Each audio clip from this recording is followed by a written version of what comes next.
Hey guys, Brent Hull Build Show. While I was doing research on a product that we had discovered on that 1928 house, I actually found out what the history of sheetrock is and why they started making it in the 20s. Come find out today on the Build Show. And he's using standard or plain gypsum lath, which in recent years has become the national favorite.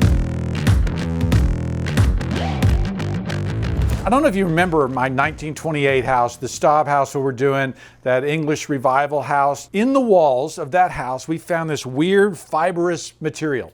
And it wasn't sheetrock. It was weird looking, right? And so it broke apart. It had held up pretty good, but we weren't sure why I was there. So I started doing research. I started looking at some of my old catalogs. In fact, one of my great resources is this book, okay? The Home Builder's Catalog, okay? This was 1927. I've got a 28 and a 29. 29's much smaller because of the Depression. Anyway, this is a great resource book for me because what I can do is I can actually go into this book and actually find products that would be put in houses in that period of time. I don't know if you remember the one we did on the kernerator, that gas thing that kind of burnt trash.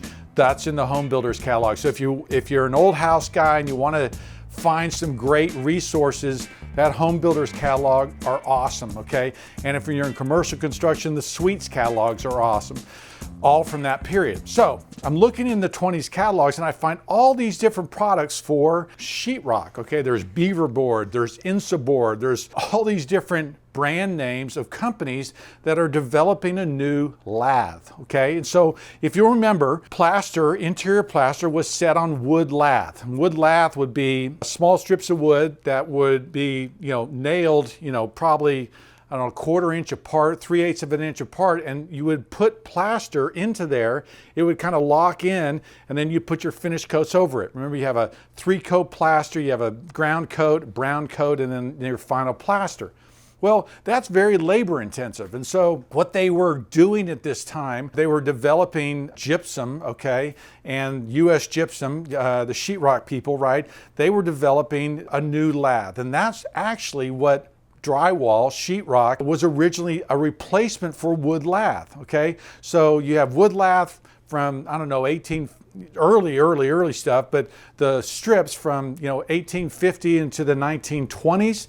You have wire lath, okay, which was a little more stable, oftentimes more in commercial buildings, 1900 to 1930, okay, and then they come and they start inventing sheetrock. Now, sheetrock was really fascinating because they were trying to sell it to the homeowners and to everybody else as a ease of remodeling, as a perfect replacement for in a garage, but it was a time-saving, okay, way of building, so that instead of 2 coats of plaster and your finish coat, you would put sheetrock on and just put your finish coat on, okay? So it was a labor-saving time thing, and you see from the catalog from the 1920s into the 1940s that they were really trying to sell this, and then after World War II it takes off and it becomes kind of a common product. Of course, they're in 99% of all houses today. So at the same time that you have the sheetrock, trying to figure out how to do this, you also have these same companies creating exterior sheathing, okay? And one of those projects was called Insa board,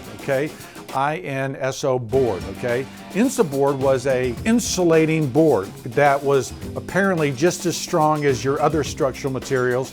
It didn't burn. It really was saving on the energy bill. So what I think happened in our 1928 house is that you'll remember there is no sheathing on that house. There's a small 1940s edition that has some wood sheathing, but on the exterior, it's that fibrous board, and we think it's either Celotex or Insa board, okay? Those are the 2 of the brand names at the time, but it was a insulating property board that was supposed to be just as structurally strong, and it was used, during that time. Now, we've worked on another Staub house, and I know that he was using sheetrock in that house from the 1920s. So maybe Staub, maybe this architect was kind of cutting edge, saw this as a new product that he should be putting into his houses, saw it as a problem solver, right? That this helps insulate things. Didn't think of the shearing quality. He was told it's just as strong. But it's a fascinating way to look at building during this time period and how things were changing, how things were advancing. And of course, all my build show buddies, Matt and Steve and Jake and all these guys are going to laugh at the insulated qualities of, this Insa board, because it's basically a fibrous, it's like straw, right? It kind of breaks apart like a fibrous material, but the seams aren't taped. It's certainly when it gets wet, it begins to disintegrate and fall apart. But looking back at the past, kind of a fun thing that we get to see how change happens, right? We use sheetrock today.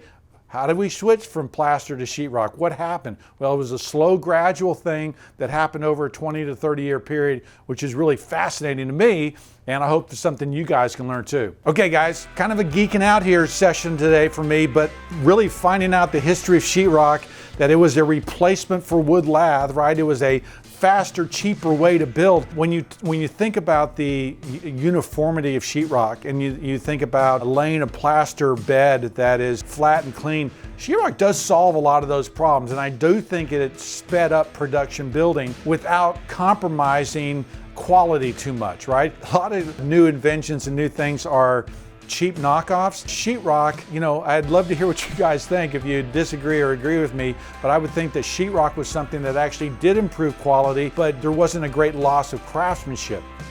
I can go back and forth. I can argue with myself. I'd love to hear what you think. Be sure to follow me on Instagram and Facebook. There are a lot of behind the scenes things. Sign up for the newsletter. If you're watching on YouTube, hit the subscribe button.